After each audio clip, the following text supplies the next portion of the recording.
Elodie, on part pour le protocole numéro 49, protocole dont tu ne connais pas le sujet. Donc dis-moi quand tu es prête et on y va. Moi, c'est bon. Parfait. Je vais compter, Elodie, de 5 à 1 pour que tu prennes bien le temps de te relaxer en profondeur. OK? Oui. Parti. Je commence le décompte avec le 5. Profites-en pour prendre une profonde inspiration, une profonde expiration. Tu peux en prendre une autre. Et à mesure que tu te concentres sur tes inspirations et sur tes expirations, tu en profites pour faire le vide. Pour faire le vide de tout ce qui n'est pas utile pour toi. Tu peux en profiter pour laisser ton corps s'accorder cette pause. Laisser ton corps se relâcher complètement. Complètement. Et laisser ton esprit s'apaiser, se tranquilliser. 4.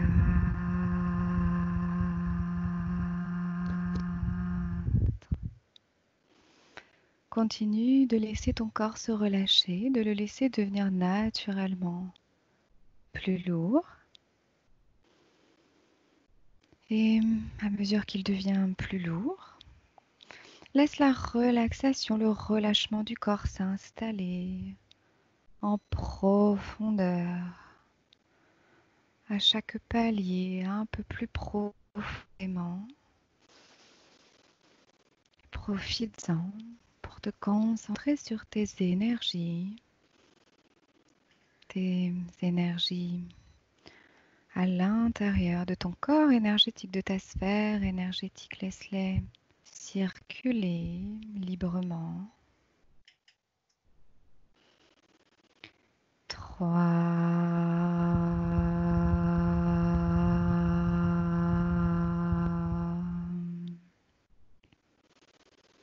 Et tu peux te concentrer sur ces énergies, sur tes fréquences.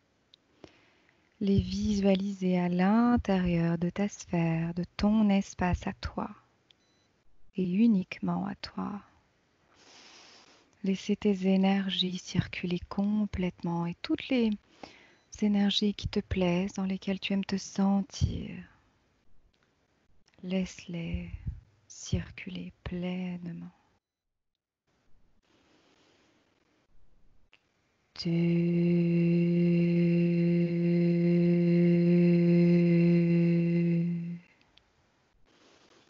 Et laisse progressivement la légèreté s'installer.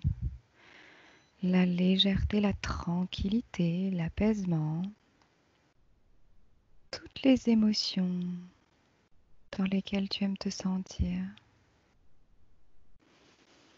Et laisse ton corps continuer de se relâcher encore plus. Ton esprit s'alléger, devenir calme et tranquille. Et 1.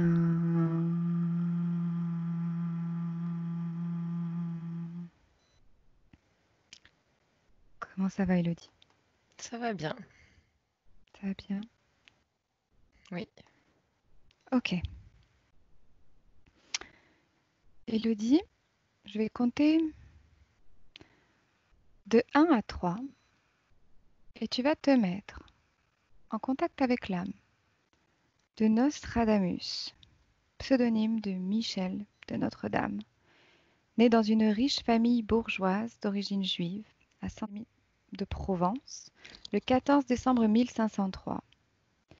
Il se dit de lui qu'il aurait été médecin, pharmacien, astrologue, philosophe, mathématicien, écrivain, voyant et alchimiste. Je compte de 1 à 3. 1, 2, 3. Est-ce que quelqu'un se présente. Oui. Quelqu'un se présente. Oui. Vérifie son ADN. Vérifie que son ADN est bien celui de Nostradamus. Oui. Oui. Oui, oui. Oui. Décris-moi comment tu le perçois, comment tu le visualises. Je le visualise avec comme j'allais dire comme une grande robe, mais c'est plus une très longue veste parce qu'il y a des boutons, elle est toute boutonnée devant. Ça fait un peu bleu, c'est un bleu pétrole un peu passé. Mhm, Et je le vois avec une petite barbe, pas très longue, mhm. et, euh, et avec un chapeau sur la tête. Enfin, plus un béret, comme un béret un peu, hein, dans le style. Ok. Il le dit. Oui. Demande-lui, et avec ton accord, bien sûr, est-ce qu'il permet d'être canalisé et de participer à ce cycle d'investigation afin que l'on analyse avec lui des informations concernant ses prédictions pour l'année 2020? Tout à fait. Il trouve ça très drôle, d'ailleurs. Enfin, Mhm. euh, très amusant, plus que drôle. Il est Ah, content. Je le perçois content, ouais. ok. Et toi, Elodie, tu es d'accord? Ouais, Ok. Maintenant, Elodie, prépare-toi à activer la canalisation avec Nostradamus. Tu vas fermer l'accès à ton corps mental et émotionnel. Ok? Et tu te prépares à activer le contact exclusivement à travers la canalisation verbale, en rapport aux questions que je vais te poser. mhm, Tu devras me prévenir rapidement si tu rencontres des désagréments ou si tu ressens une gêne, tu pourras te déconnecter à tout instant. d'accord. Ok pour toi? Oui, Ok. Respire profondément, expire et je compte de 1 à 3. Et tu me laisses parler avec Nostradamus. 1, 2, 3. Nostradamus, oui. bonjour. Bonjour. Est-ce que tu es d'accord pour te prêter à ces quelques questions que nous avons à te poser? Avec plaisir. Avec plaisir. Nostradamus, nous sommes en l'an 2020 et en rapport à ce moment historique, il y a quelques prophéties que je souhaite analyser avec toi. Qu'est-ce qui inspirait tes prophéties? Comment faisais-tu pour calculer tes prophéties? Les astres. Les astres, tout se trouve dans les astres, leur mouvement, leur place. Tout est là, sous nos yeux. Tout est là sous nos yeux. Tu peux m'en dire un petit peu plus? Comment faire simple? J'avais des visions aussi. J'arrivais à percevoir le mouvement dans le futur que les étoiles allaient avoir et j'étais tout à fait capable de pressentir les énergies et de ressentir les choses qui pouvaient arriver. Mhm. Pourquoi tu t'exprimais par métaphore et dans différentes langues sans adopter un langage clairement compréhensible? Pour moi, ça l'était. Ça l'était compréhensible. Complètement. Et les langues, ce ne sont que des barrières que vous vous imposez. Moi, je ne voulais pas de ces barrières. Je voulais être libre. Mhm.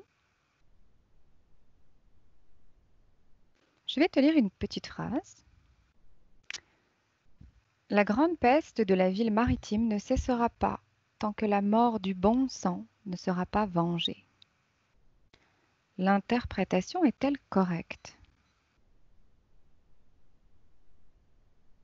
Quelle interprétation? de cette phrase? Je ne comprends pas.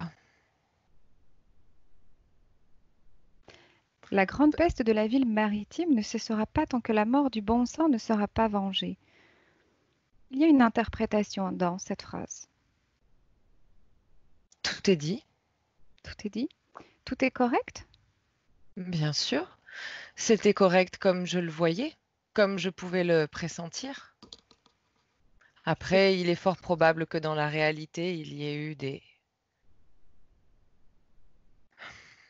Comment dire? Des non-concordances. Mais le message de fond était là et était bon. des non-concordances? Oui, pour des petits détails. Mhm. Vous cherchez trop à analyser, à comprendre. Laissez-vous porter un petit peu sans vouloir absolument chercher à tout comprendre et oui, à donner un sens à tout. Des fois, le sens est plus subtil qu'il n'y paraît. Peux-tu me dire en répondant par oui ou non, cette prophétie se réalisera-t-elle par rapport aux conditions en vigueur?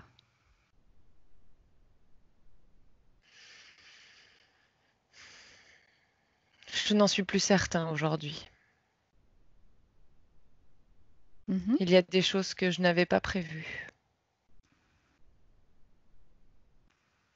Je n'avais Des pas choses. prévu que l'homme Mhm. deviendrait aussi sombre à l'intérieur, si pollué. Mhm.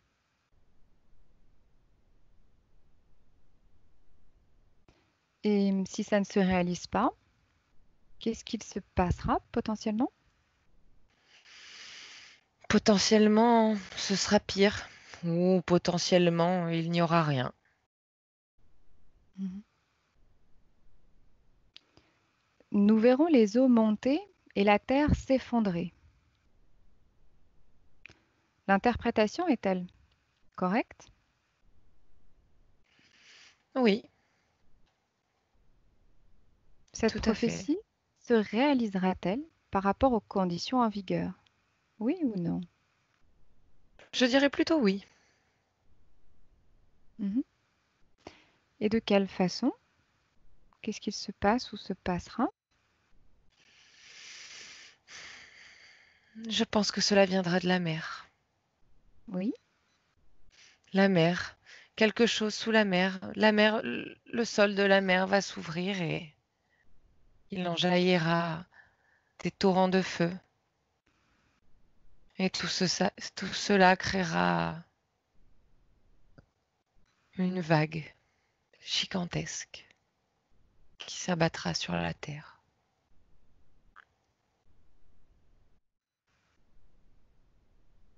Mhm. Autre phrase. Il y aura une nouvelle crise économique avec la récession et le début des temps sombres pour l'économie globale. L'interprétation est-elle correcte? Oui, oui, oui. C'est vrai qu'il est parfois un peu bizarre de comprendre vos nouveaux mots. C'est pour ça que je mets du temps à répondre. Il faut que je saisisse le sens de ce que tu me demandes. Mhm. Cette prophétie se réalisera-t-elle par rapport aux conditions en vigueur? Oui ou non? Oui, complètement oui. De quelle façon? Qu'est-ce qu'il se passe ou qu'est-ce qu'il se passera? Ce qui se passe déjà, tu peux le dire. L'argent a rendu les gens fous, a rendu l'homme fou. Plus il en veut, plus il court à sa perte. Et maintenant, vous êtes de plus en plus nombreux à en vouloir encore plus et toujours plus. Voilà, tout simplement. Au bout d'un moment, à force d'en vouloir trop, eh bien, on n'a plus rien. C'est aussi simple que ça. Et qu'est-ce qu'il se passera plus en détail? Je vois que des gens vont souffrir, qu'il y aura des gens qui se battront aussi bien de façon physique que de façon psychologique. Et malheureusement, de ce que je vois, c'est que une poignée d'hommes détiendront le pouvoir et les richesses, et tout le reste ne sera que du petit peuple.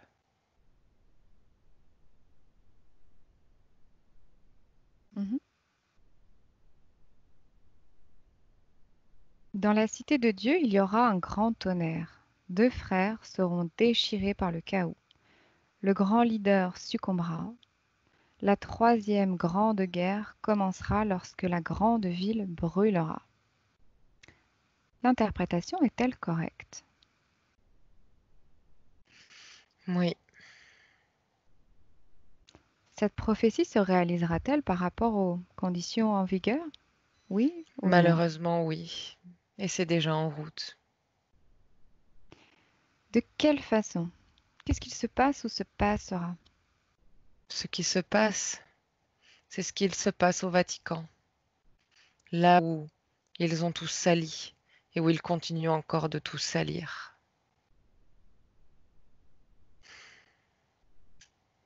Là aussi, la soif de pouvoir aura tué le cœur et l'âme des hommes.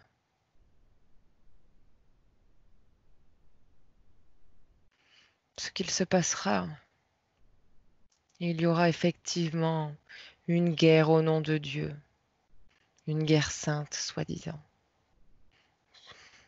baliverne.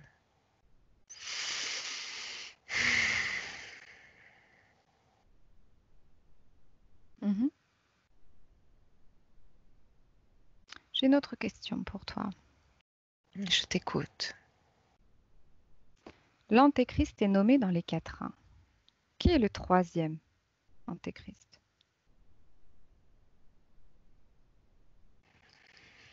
Je dirais un homme d'église, mais peut-être que je me laisse emporter par la colère que j'ai après eux. Mhm. Mais je perçois que c'est un homme qui se rapproche de l'Église, très proche de l'Église.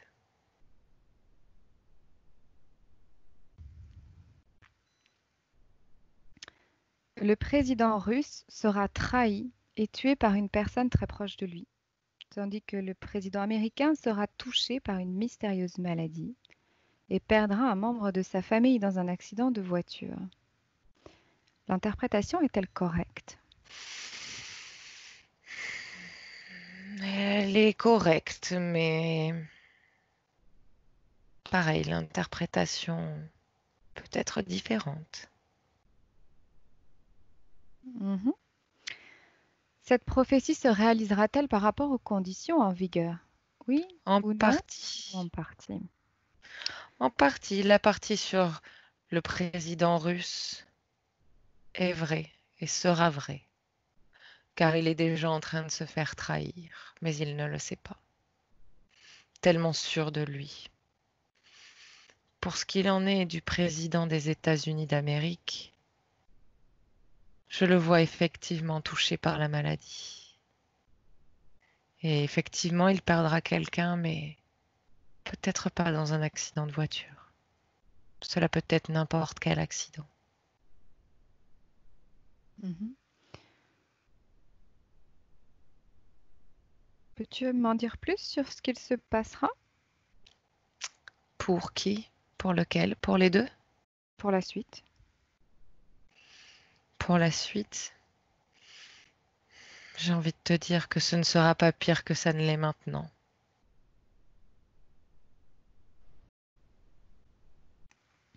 Il y a des choses, nous, communs des mortels, que nous ne pouvons pas appréhender, que nous ne soupçonnons même pas. Donc, ce qui va arriver pourra déclencher, certes, quelque chose de grave ou rien. Simplement rien. de plus. Une des interprétations des prophéties soutient qu'un nouveau roi montera sur le trône d'Angleterre. L'interprétation est-elle correcte? Oui, Cette prophétie se réalisera-t-elle par rapport aux conditions en vigueur? Oui ou non? oui, De quelle façon? Qu'est-ce qu'il se passe ou se passera? la reine décédera et Mhm. son plus vieux petit-fils prendra sa place.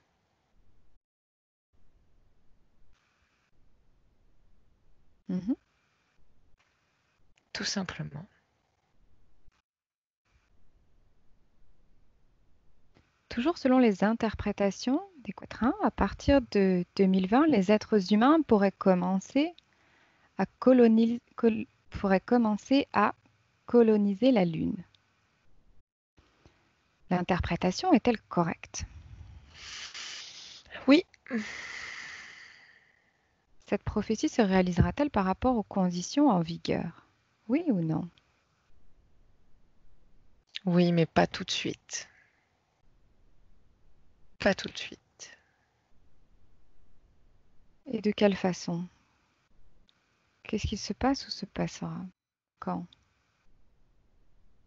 Quand nous coloniserons la Lune, Mhm. enfin quand je ne comprends pas bien ta question. Que se passera-t-il? Comment cela sera-t-il mis en place ou comment se passera la vie sur la Lune? Les deux? Les Parle-moi. deux. Les Très deux? bien. Parle-moi. Il y a en ce moment de jeunes très doués pour les matières scientifiques et qui ont une approche toute nouvelle de l'espace et de ce qui s'y passe justement et de la façon dont se déplacer et voyager dans l'espace. C'est grâce à ces jeunes. Je vois un groupe de 3. Ils sont déjà très soudés et sont déjà la tête dans les étoiles. Eh bien, c'est grâce à eux que grâce à de nouveaux calculs, de nouvelles possibilités seront mises en avant. Et ensuite, les humains coloniseront la Lune, mais je pense qu'ils seront déçus, car l'humain a tendance à toujours attendre trop des choses et se contente rarement de ce qu'il a. C'est bien dommage.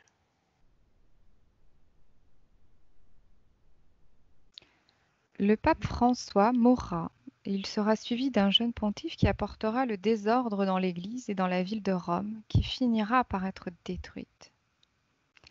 L'interprétation est-elle correcte? Tout à fait. Cette prophétie se réalisera-t-elle par rapport aux conditions en vigueur? Oui ou Tout, non? tout à fait. Nous en avons déjà parlé d'ailleurs, quand tu me parlais de la prophétie avec les 2 frères. Mhm. Peux-tu m'en dire plus?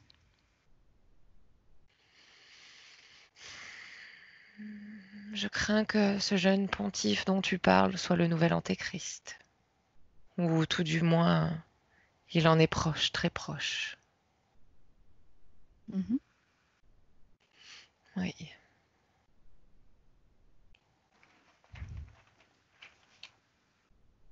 Et après, que se passera-t-il après? Et après la Troisième Guerre mondiale, comme vous l'appelez. Comment se passera-t-elle cette troisième guerre mondiale? Elle ira vite, très vite, trop vite. Mhm. C'est cette soif de pouvoir et d'argent qui anéantira une partie incommensurable de l'humanité. Par quels moyens va-t-elle se passer, cette troisième grande guerre mondiale? Des éclairs de feu, des bombes atomiques, un carnage.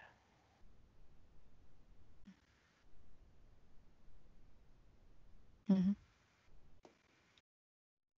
Autre chose à me dire là-dessus? Non. Est-ce qu'il y a d'autres choses que tu aurais envie de me dire par rapport à tout ce que l'on a vu ensemble?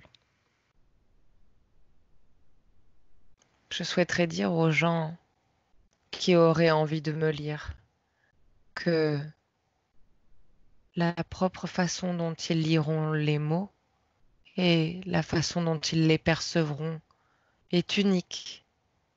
Et peut-être que même si ils n'en font pas la même traduction qu'un proche, qu'un ami ou qu'un scientifique très renommé, ce n'est pas grave, car dans toutes les possibilités, il y a une part de vérité.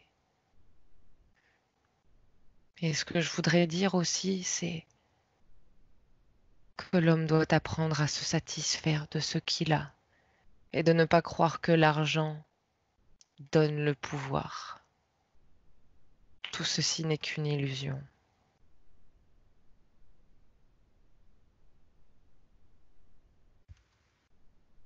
Autre chose à ajouter? Non, à part que je souhaite te remercier pour ces questions que tu viens de me poser et l'intérêt que tu as porté à mes travaux. J'en suis très honorée et je suis très honorée de participer à un exercice comme celui-ci.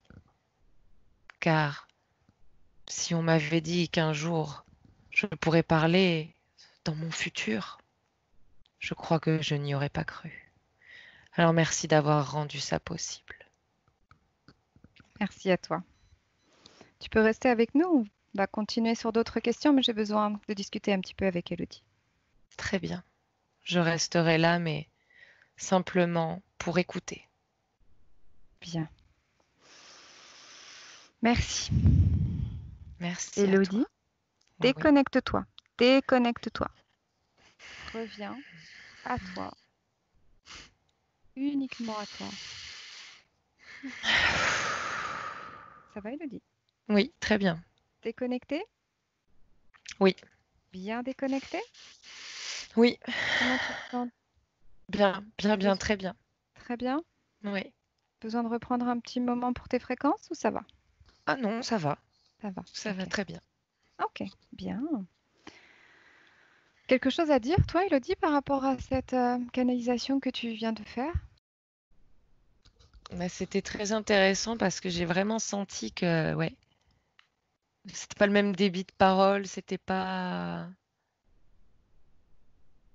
les mots que j'emploierais comme ça tout le temps. Donc c'est très intéressant et j'ai ressenti beaucoup de respect, ouais. Mhm. Vraiment. C'était, c'était agréable. Bien. Ok.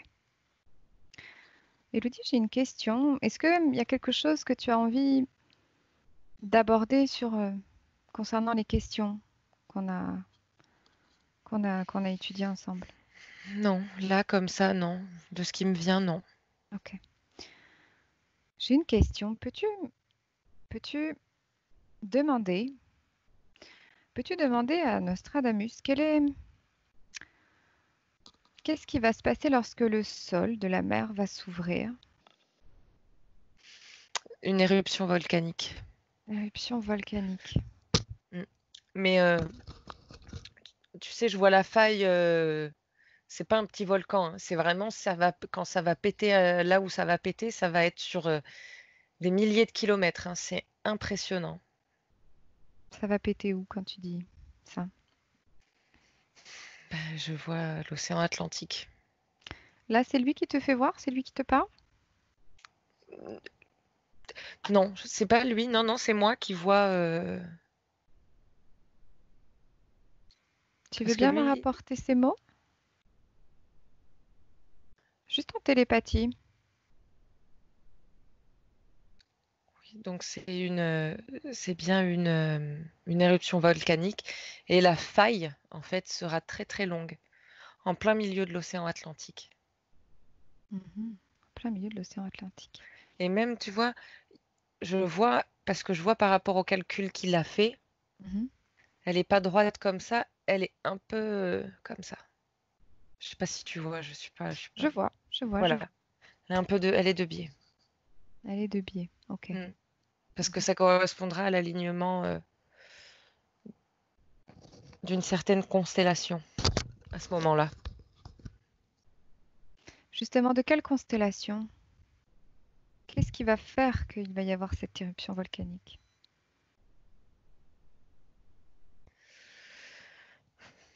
Alors, constellation, j'ai Cassiopée, je crois, ou Capricorne, je sais plus. J'arrive pas, ça se mélange. Regarde. Absorbe l'information. Non, Demande-lui. je vois, c'est Cassiopée ou Cassiope. Mhm, Et, euh, et en fait, c'est qu'elle va se retrouver là, alors qu'elle n'y a pas été depuis très longtemps, et qu'en plus, elle va être alignée avec une autre constellation qui ressemble à un Pégase. mhm. Oui, c'est ça. Oui, bah si, un Pégase, si, c'est ça, c'est le corps de cheval avec le buste et la tête d'humain, c'est ça. Et Mhm. en fait, leur position va faire un certain angle. Tu vois, je vois que c'est un angle comme ça. C'est pas un angle droit, c'est un angle plus comme ça. Mhm. Et c'est ça, c'est cet alignement-là. Et qu'est-ce qui fait que, à travers cet alignement, il va y avoir cette éruption? Je vois de l'énergie qui passe, tu sais, par chaque étoile qui constitue chaque constellation. Et en fait, ça me fait penser à une bille de flipper, la ting, ding, ding, ding, ding, et en fait, bah, ça crée une boucle énergétique. Boucle énergétique. Ouais, Mhm.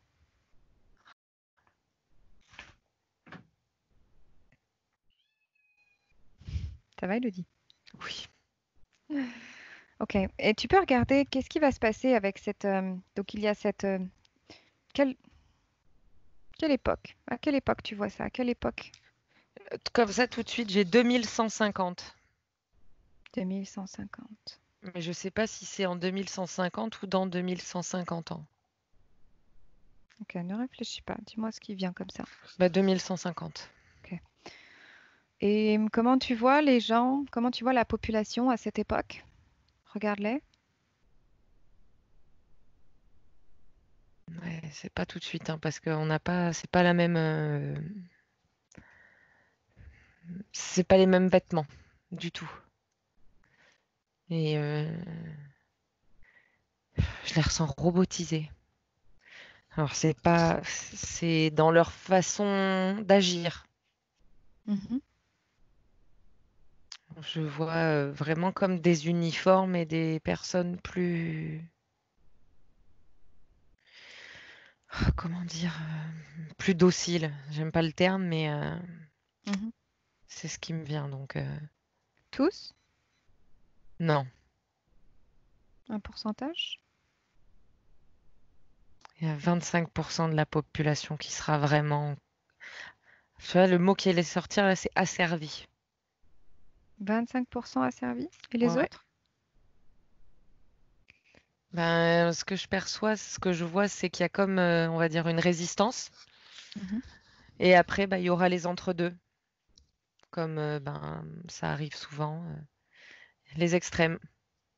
Les asservis, ceux qui vont prôner la liberté et oui, le retour à, enfin, la liberté dans tous les sens du terme, et ceux qui vont être au milieu et qui vont faire un peu zone tampon, voilà, qui Mhm. préféreront rester là pour pas se mouiller et pas, Mhm. ouais, par contre, je vois qu'il y a quand même beaucoup de gens qui voudront être libres, mais qui auront peur. C'est pour ça qu'ils resteront dans ce milieu-là. Peur de quoi? Bah, de ce qui peut arriver, de ce qui pourra leur arriver. Comme Parce quoi? que, parce que quand je te parle de résistance, moi, les images que je vois là, c'est vraiment, ça va être, ça va être compliqué. Parce qu'il y aura beaucoup de répression. Et puis la répression, ça sera pas la répression d'aujourd'hui. Ça sera déjà aujourd'hui, on voit des choses qui sont aberrantes, mais là, il n'y a plus de respect de l'être humain et de Et de rien, hein, si on t'attrape et que tu prônes la liberté et que tu ne veux pas entrer dans leur système, Mhm. faudra pas se faire attraper tout seul, quoi. Parce que si tu te fais attraper tout seul, on te revoit plus. Voilà à quel point ce sera. Mhm. Ok. Et sous l'initiative de qui, d'ailleurs? Tu vois quoi au niveau des... Ah, bah, je vois un gouvernement central, quoi, hein. Gouvernement mondial. Une espèce d'élite au-dessus de tout ça, hein, Mhm. comme ça l'est déjà, mais encore plus assoiffé d'argent, de pouvoir, enfin, encore plus. Tu sais, comme c'est. Alors, je te dis ce que je vois, hein. Comme ce Oui. sont des familles qui sont déjà en place et qui seront toujours en place à cette époque-là, si tu veux, c'est comme si la dégénérescence c'est devenu limite génétique. Enfin, alors quand je parle de dégénérescence, je parle de cette soif de pouvoir, de contrôle, d'argent, de tout ça, hein. Mhm. C'est comme si cette dégénérescence venait s'inscrire clairement dans leur gène. C'est incroyable. Ils en auront même des changements de traits physiques. Quel trait de changement physique tu vois? Je vois des traits plus... Oh mince, comment dire? Euh, plus... Ils ont le visage, on va dire, plus marqué. Tu sais, avec des parties plus saillantes. Mhm. Tu sais, des joues creuses Mhm. vraiment. Enfin, vraiment pas joli, hein. Mhm. Ok. Et ceux que tu nous disais qui allaient faire partie de la résistance, comment tu les vois? Vivre, évoluer? Bah bien, heureux, parce qu'il y en a beaucoup qui seront cachés, qui arriveront à vivre par-ci, par-là cachés. Et sinon, après, bah, les autres, ben, quand vraiment il y a besoin, on se retrouve, tout le monde se retrouve pour faire, pour vraiment, comme créer une armée en fait. Alors le terme armée me convient pas, mais c'est pour contrebalancer avec les forces de l'ordre qui seront en place à ce moment-là, si tu veux. Mhm. Ok, Et pareil, dis-moi. il y aura comme des dirigeants, mais ça sera vraiment comme, il y aura quand même, au niveau de la résistance, il y aura quand même plus une grande liberté de parole. Et puis de toute façon, ils seront tellement allés loin dans le contrôle, tout ça, qu'au final, en face, tout le monde tombera d'accord, si tu veux. Ça sera facile de tomber d'accord. Mm. Ok. Elodie, j'ai une autre question avant qu'on termine. Oui. Déconnecte-toi de cette scène. Ça va? Oui, oui, oui. Dernière question par rapport à... il parlait du président russe. Il est en Mhm. train d'être trahi. Oui. Par qui? Je vois un homme et une femme. Mhm. J'ai l'impression que la femme, c'est comme une secrétaire, tu sais, c'est une femme, on s'en douterait pas. Mais Mhm. justement, on s'en doute pas, elle sait tellement de choses que... Et l'autre, c'est quelqu'un, je perçois que c'est quelqu'un... Tu vois, je sais pas s'il n'y a pas quelqu'un de sa famille déjà dans le gouvernement. Et ça viendrait de là. Ou quelqu'un dont il est très proche, qui pourrait considérer comme un membre de sa famille. Ouais, c'est quelqu'un de plus jeune que lui. Pas Ok. beaucoup plus jeune, mais plus jeune. Ouais. Et après cette trahison? Bah, après la Russie, j'ai l'impression qu'il va y avoir comme un moment calme, Mm. mais que ça va devenir compliqué pour les Russes quand même après. Je les vois avec encore moins de liberté que maintenant. Ouais. Ok. Dernière question. Et après, tu pourras aller libérer ton chat. Président américain, qui est-ce qu'il va perdre? Je vois une fille, une femme, une femme. Mhm. Beaucoup plus jeune que lui. Je dirais une nièce. Il me semble que c'est une nièce. Ouais. Ok. Mais quelqu'un à qui il tient beaucoup. Mhm. Ouais. Ouais. Ok. Il y aura une cause Hmm. à cet accident? Oui. Ce que j'allais dire, cet accident, il sera pas accidentel. Hmm. Ok, ok, ok. Ouais. Bon, Elodie, tu as quelque chose à rajouter? Non? Non, non, non, c'est bon. Stradamus est toujours avec toi? Il est assis plus loin là-bas, ouais. Ok, bien. Tu peux le remercier, Elodie? On va Oui, revenir? ça y est, il est parti. Ok, parfait. Bien. Bon, Elodie, tu vas te déconnecter de tous et de tout. Tu te déconnectes complètement et tu vas revenir dans l'ici et le maintenant. Je compte de 3 à 1. Prends le temps pour toi pour revenir complètement, pleinement. Et je commence. Tu es bien déconnectée, Elodie? Oui, oui, oui, oui. Bien. Je commence avec le 3.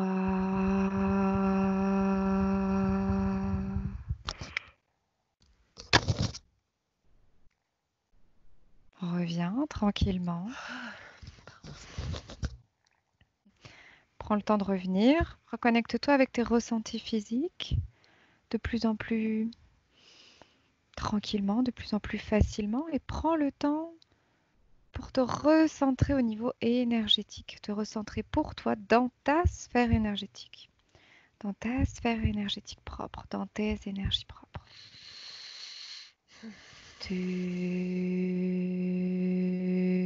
Tu prends le temps pour toi, pour monter tes fréquences au niveau parfait pour toi, au niveau idéal pour toi. Observe ta sphère énergétique, laisse l'énergie circuler pleinement, parfaitement, complètement, dans tout ton espace, dans tout ton corps. Profites-en pour laisser ton corps physique se régénérer complètement, pleinement. Ramène à ton rythme du mouvement ici ou là. Tu peux prendre une plus profonde inspiration pour bien te reconnecter à ton corps. Et à 1. Tu peux ouvrir les yeux. Comment tu te sens, Élodie? Très bien, Comment ça va ça au va niveau de bien. tes ressentis Ah bien, très physiques, bien. état d'esprit bien? Ça va, ouais, ouais. Ok, parfait. Je te laisse aller libérer ton chat, hein. Oui, je suis désolée. T'en prie. Bon, à bientôt, Élodie, et merci pour ce À protocole. bientôt. Benvenuto a questo nuovo video di Disclosures. Oggi parliamo della cosiddetta sessione di ipnosi investigativa. In realtà non esiste una sessione di ipnosi investigativa. Non che non si possa fare investigazione di ipnosi, però è che non esiste una sola sessione di ipnosi per dire si è fatta investigazione, per prendere quell'informazione come buona. Perché? Sappiamo intanto che l'informazione che arriva in ipnosi è molto contaminata, la percentuale di inquinamento dell'informazione è altissima. Pensate a questa informazione che viaggia per tantissime dimensioni, attraversa densità, passa per coscienze che volontariamente o involontariamente possono distorcerla e poi arriva infine alla persona che sta in ipnosi, che ha una coscienza, ha una mente, ha un'esperienza e interpreta questa informazione secondo la sua struttura mentale, secondo le sue credenze, che per quanto si possa essere più o meno liberi mentalmente, liberi pensatori, sempre c'è una parte subliminale che interpreta in base all'educazione ricevuta, alla cultura e perché no, anche tutte le esperienze di esistenze passate. che ancora lasciano un segno in noi. Per capirci è come se dovessimo parlare con un'altra persona immersi nell'acqua, a qualche metro di distanza, cercando di utilizzare un mezzo, che è quello della corda vocale, che è fatto per produrre suoni da trasmettere nell'aria. Noi stiamo utilizzando questo strumento per far passare un'onda sonora nell'acqua o in un liquido. Chiaramente il suono viene completamente distorto, sempre ammesso che sia per il nostro corpo facile e non difficoltoso poterlo fare senza avere dei problemi come ingurgitare acqua o eccetera. Ma non solo. Supponiamo che per questo tipo di comunicazione utilizziamo anche due lingue diverse, per esempio un italiano e un russo o un giapponese. Per quanto possiamo anche interpretare il labiale, non possiamo capire quello che ci sta dicendo, perché la lingua è diversa. La lingua, diciamo, da dove parte l'informazione a dove arriva è completamente diversa, il codice, il linguaggio è diverso. Ma possiamo anche cercare di capirci attraverso i gesti, attraverso le espressioni facciali. Per quanto sia ipoteticamente facile poterlo fare sott'acqua, però non dobbiamo dimenticare che l'acqua non è l'aria e può distorcere l'immagine, ma non solo. Dobbiamo anche pensare che l'altra persona, che parla un'altra lingua, che viene da un'altra cultura, potrebbe interpretare i segnali che noi interpretiamo come X in Y. Per noi un sì è abbassare la testa dall'alto verso il basso, per esempio, sì, e il no da sinistra verso destra, no. In alcuni paesi orientali, come le Filippine credo o qualcun altro, utilizzano esattamente gli stessi segni, ma al contrario. No, sì. Immaginate due persone di queste due culture che stanno cercando di comunicare in maniera così difficoltosa e alla fine non gli rimane altro che interpretare il linguaggio corporale. Sì, che per l'altro invece no. Cosa voglio dire con questo esempio estremo? Che l'informazione da dove parte a dove arriva viene completamente deformata. Non sappiamo esattamente quale percentuale perché ogni situazione è a sé stante, però la percentuale di inquinamento, di distorsione, di contaminazione di questa informazione è assolutamente alto. Quindi fare una sessione investigativa, mettere una persona in ipnosi e chiedere di Tizio Caio Sempronio di una situazione o chiedere certi dati è assolutamente controproducente, è assolutamente inutile. Quindi vi chiederete cosa fate allora voi quando fate ipnosi, quando fate delle domande, quando cercate delle risposte e con queste informazioni che vi arrivano lavorate sulla situazione esoterica del cliente.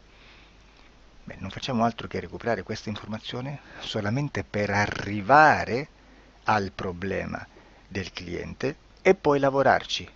Quindi il valore dell'informazione non è quello di un'istruzione, quello di memorizzare dei dati e di prenderli per buoni, ma è un veicolo di movimento, di trasporto verso la causa del problema per poi lavorarci.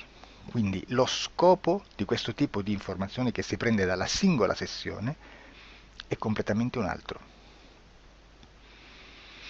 Come si fa quindi? Investigazione in ipnosi. Il lavoro non è semplice, il lavoro è lungo, difficoltoso, stancante.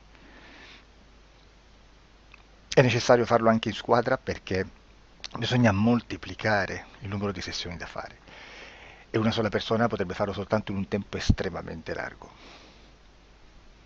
Noi abbiamo delle informazioni che prendiamo ormai per buone, ci lavoriamo, danno dei risultati e quindi per noi sono buone. E come abbiamo fatto ad avere queste informazioni? Per esempio, come facciamo a sapere che un extraterrestre chiamato il cosiddetto grigio è più o meno alto X, poi ci sono magari quelli anche un po' più alti, ma hanno un corpo strano, hanno una pelle grigio-verde, hanno degli occhi grandi a mandorla, neri, senza una pupilla visibile, non hanno quasi bocca né naso né orecchie, hanno soltanto delle fessure, non hanno organi genitali, hanno degli arti molto più lunghi rispetto alla proporzione che potrebbe avere il corpo umano, e di solito hanno meno dita delle 5 del corpo umano, eccetera, eccetera, eccetera. O se no prendiamo un altro tipo di essere che possiamo incontrare in ipnosi, come facciamo a dire che hanno delle somiglianze con i rettili, gli animali rettili terrestri, o gli invertebrati, gli insetti terrestri? Perché? Perché siamo sicuri di questa informazione e ci lavoriamo, e quando ci arriva la prendiamo già per buona, nonostante sia anch'essa contaminata. Perché queste informazioni sono arrivate da tantissime sessioni, fatte da tantissime persone, con tantissime altre persone sotto ipnosi, e che nel contesto di tutto il lavoro gli uni non sapevano degli altri. Questo dato può essere più o meno rilevante, sempre c'è contaminazione, e quindi possiamo prendere per buono anche un gruppo di lavoro dove l'uno possa sapere dell'altro. Ci potrebbe essere una contaminazione del contesto di quel gruppo di lavoro, ma si aggiunge semplicemente una piccola percentuale di questa contaminazione a già la grande che esiste. Non è così impossibile lavorarci.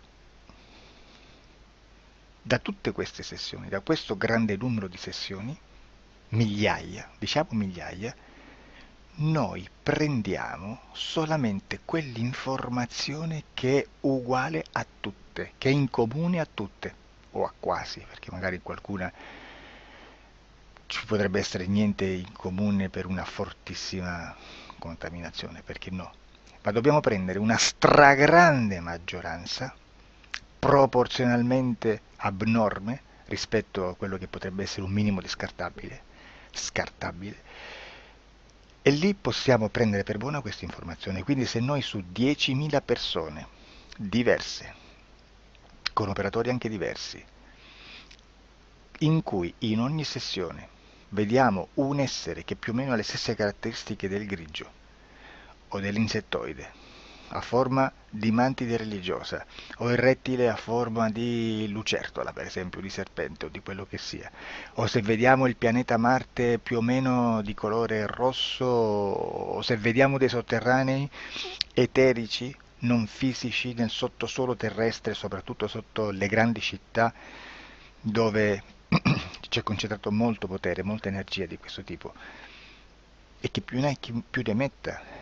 Se vediamo degli impianti che hanno certi tipi di funzioni, certi tipi di forme in certe parti del corpo, e questa informazione la ritroviamo tutta o quasi in tutte le sessioni fatte, eseguite, realizzate da tanti anni a questa parte, significa che quella è una informazione affidabile.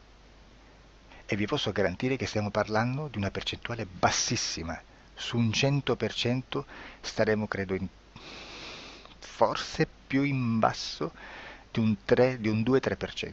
Immaginate, tutto il resto è spazzatura, è informazione spazzatura. Sì, spazzatura.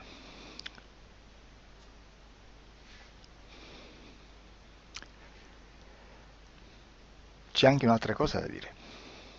Supponiamo che un operatore faccia un'ipnosi e voglia andare a vedere cosa fa Tizio, cosa fa Caio, cosa fa Sempronio. Arrivano delle informazioni e si dice che Tizio è biondo, Caio è zoppo e Sempronio è uno sportivo. Intanto già abbiamo detto che una sessione soltanto non serve, d'accordo? Ma poi c'è da dire che una coscienza, un essere, in ambiente subliminale, la sua parte subliminale potrebbe non dare autorizzazione a questa fuoriuscita di informazioni. Mi potreste dire, e allora tu quando chiedi agli esseri cosa fanno, cosa non fanno, Beh, intanto la prendo sempre con le pinze perché abbiamo sempre detto che tutto è molto contaminato e mi serve solo per dirigermi da una parte. Ma c'è anche da dire che se un essere interferisce con l'altro, ha aperto un canale di comunicazione a cui non può ovviare, a meno che non lo recida, non lo annulli. Quindi quando io faccio la domanda a un essere, se lo faccio attraverso l'interferito, mi arriva l'informazione per un canale aperto che sottostà alla volontà dell'interferito. Sulla volontà dell'interferito parleremo in un prossimo video disclosures. Però, se io voglio fare un'investigazione sopra Tizio, Caio e Sempronio che non hanno nessun collegamento, nessuna interazione e nessuna interferenza con il soggetto con cui io sto realizzando l'ipnosi, non è detto che mi arrivi questa informazione. Assolutamente. Potrebbe esserci completamente un muro. Come potrebbe esserci informazioni perché quell'altra parte potrebbe autorizzare comunque. Ma non è detto. E comunque quando ci arrivano informazioni, in una situazione di non interferenza o non interazione, non possiamo sapere esattamente se sono informazioni che ha autorizzato la parte subliminale dell'altra persona o dell'altro essere, o qualche altro essere, qualche altra entità furba, approfitta della situazione, osserva quello che sta succedendo, si mette in mezzo, si fa passare per l'altro e dà informazioni, ovviamente distorte, prima perché poi non è detto che debba conoscerle, e anche se fosse potrebbe manipolarle a sua volontà e a suo vantaggio. E quindi immaginate che situazione ridicola ci si viene a trovare, in quale situazione ridicola ci si viene a trovare in questi casi. Da qui si vede quando un operatore riesce a utilizzare l'informazione in ipnosi come per lavorare su un soggetto. Da qui l'osservatore attento delle sessioni di ipnosi riesce a capire se quell'ipnosi è un'ipnosi affidabile, un'ipnosi con un livello di informazione certa, con una alta percentuale di informazione certa. Non vi nascondo che in futuro potrei anche impostare un lavoro per decifrare che livello di certezza di informazione c'è in un'ipnosi, analizzandola e spiegando il perché, spiegando i meccanismi di analisi di un'informazione in ipnosi, che poi anche è molto istintivo. Che Supponiamo che dobbiamo cercare un'informazione su internet, per esempio un fatto di cronaca. Voi preferite mettervi su un sito ufficiale? A caso. L'ANSA in Italia, ADN Kronos, qualche telegiornale che per quanto possano manipolare l'informazione ad alti livelli, comunque possiamo dare affidabile la fonte dell'informazione che viene trasmessa. Non possono trasmettere una bufala sicuramente. Verrà sicuramente manipolata ad altri livelli.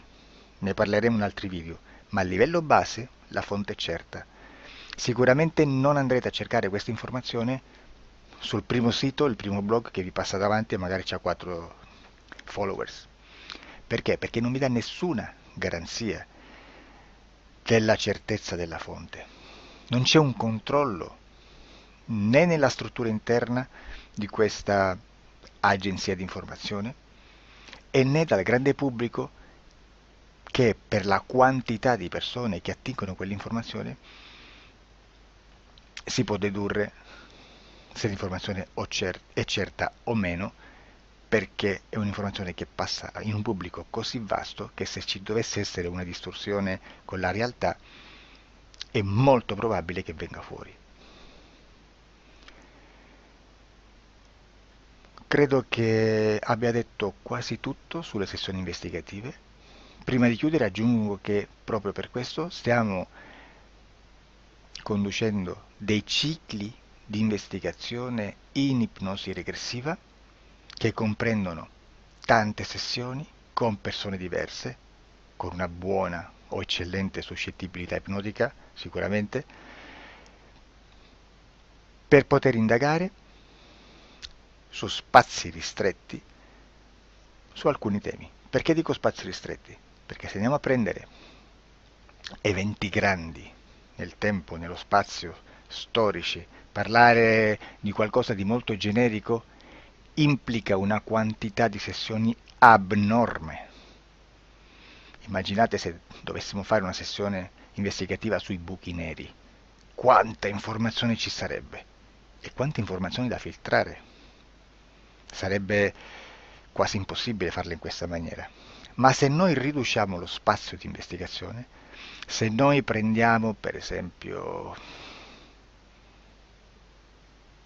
investighiamo sulla pedofilia nella Chiesa Cattolica, ecco, se già restringiamo il campo d'azione, è molto più facile che possiamo attingere informazioni affidabili, presuntamente affidabili, con un numero di sessioni sicuramente alte, ma ridotte rispetto ad altri tipi di sessioni molto più generiche, su temi molto più generici. Quindi per fare anche delle investigazioni su temi molto generici bisogna suddividerli in temi, in dettagli, per poi alla fine, quando tutta l'informazione è stata filtrata ed è stata dedotta l'informazione comune, si possono mettere insieme per cominciare a costruire il quadro, mettere insieme tutti i puzzles. Questo è il vero senso dell'informazione in ipnosi, quando si fa ipnosi investigativa. La sessione per risolvere una problematica, un problema, con